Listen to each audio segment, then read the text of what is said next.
Assalamualaikum dan salam sukan untuk semua. Setelah 2,5 musim membimbing KL City FC, akhirnya Boyan Hodak hari ini melepaskan jawatan sebagai ketua jurulatih kelab itu. Perkara itu diumumkan KL City FC menerusi hantaran di laman Facebook mereka.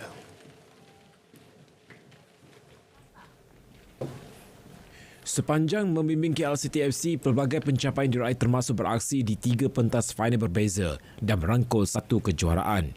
Boyan Hodak yang dilantik mengendalikan The City Boys pada Januari 2021 berjaya mencipta sejarah tersendiri apabila membawa pasukannya menjuarai Piala Malaysia. Pengendali Croatia berusia 52 tahun itu turut membimbing KL City mara ke final Piala AFC 2022 dan Piala FA 2023 baru-baru ini. Dalam saingan Liga Super, KL City menamatkan kempen 2021 dan 2022 masing-masing di tempat ke-6. Sementara itu, pasukan Liga Indonesia Persib Bandung mengumumkan telah menandatangani Hodak untuk musim ini. Namun, butiran lanjut tidak didedahkan. Kekalahan terus menghantui Lee Zijia. Terbaru pemain persaingan lelaki profesional negara itu tewas seawal pusingan pertama terbuka Jepun hari ini.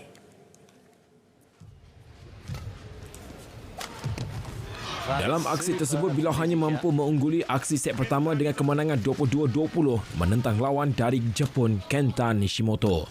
Bagaimanapun, Lee Zijia tidak berupaya meneruskan rentang kemenangan apabila tewas dalam 2 set seterusnya, 17-21 dan 19-21.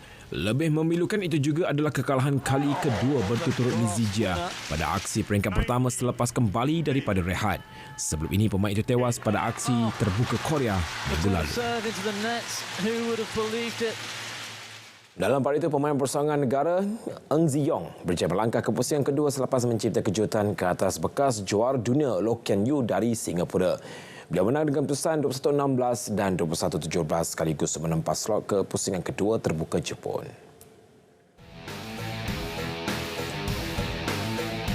Eng Ziyong yang merupakan pemain bukan pilihan mengambil masa 41 minit untuk menundukkan Loh Kian Yew dalam perlawanan yang berlangsung di Yogi First Gymnasium. Ini merupakan kemenangan kedua Eng Ziyong ke atas Loh Kian Yew yang tewas 15-21, 21-14 dan 20-11 pada suku akhir Sukan Commonwealth 2022. Kemenangan turut dilakar berguru lelaki negara Gozife dan Nur Izzuddin Rumsani yang menempah tempat ke pusingan kedua selepas menewaskan pasangan tuan rumah Ayato Endo dan Yuta Takie 21-18 dan 21-15. Menunggu Gozife dan Nur Izzuddin Rumsani di pusingan kedua nanti adalah pilihan ke-8 Liu Yunchen dan Ou Zuanyi dari China yang menyingkirkan satu lagi gandingan Jepun iaitu Kichiro Matsuye dan Yoshinori Takeuchi 21-18 dan 25-23. Stadium Nasional Bukit Jalil SNBJ yang sebelum ini merupakan gelanggang rasmi skor Harimau Malaya bakal menjadi padang baharu buat pelajar sekolah bermula Oktober ini. Ia sempena ulang tahun ke-25 Kuala Lumpur Sports City KLSC.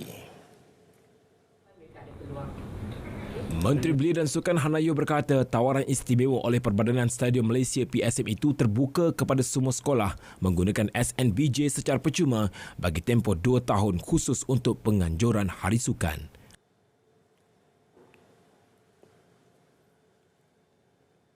Saya percaya dengan kita berikan pengalaman ataupun pengalaman untuk kanak-kanak sekolah berlari atas track Stadium Nasional Bukit Jalil, dia akan bagi mereka inspirasi untuk menjadi atlet. Mereka tahu, oh, ini adalah pengalaman yang anda boleh rasai jika anda lari track stadium.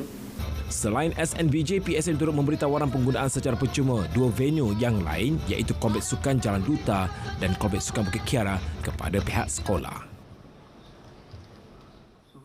Ini berita gembira untuk bakal pemenang pingat emas Sukan Asia Hangzhou. Atlet negara yang meraih kecemerlangan tersebut berpeluang untuk pulang ke tanah air dengan tempat duduk kelas pertama. Inisiatif itu sedang diusahakan Majlis Olimpik Malaysia MOM dengan sebuah syarikat penerbangan dari China. Pengarah bahagian atlet Majlis Sukan Negara Jeffrey Ngadirin berharap ia mampu membakar semangat atlet negara untuk memburu emas pada tamasya kali ini. Inisiatif daripada OSM sangat baik yang mana dapat kerjasama daripada China Airlines untuk memberi direct flight dengan kadar yang murah dan kemudahan-kemudahan yang disediakan oleh pihak airline pada pasukan negara. Tim manager yang pertama telah dilangsung tadi. Masih melibatkan Sukan Asia 2022, Ketua Kontijen Negara Datuk Chong Kin Fat berkata beliau berpuas hati dengan persiapan pihak penganjur tamasya tersebut, termasuk kemudahan penginapan, pengangkutan dan makanan halal. It's a very good infrastructure. And the situation, including the canteen, everything I can say is fantastic. Because in 2010, I be the team manager for the Wushu in the Guangzhou. But we finally, after the 13 years, the improvement and everything is well done. I can say it's the best. You don't worry about transportation and the accommodation and the food. Everything is in order. Jelas beliau satu bengkel penetapan sasaran pingat bakal diadakan pada 22 Ogos di Majlis Sukan Negara MSN Bukit Jalil.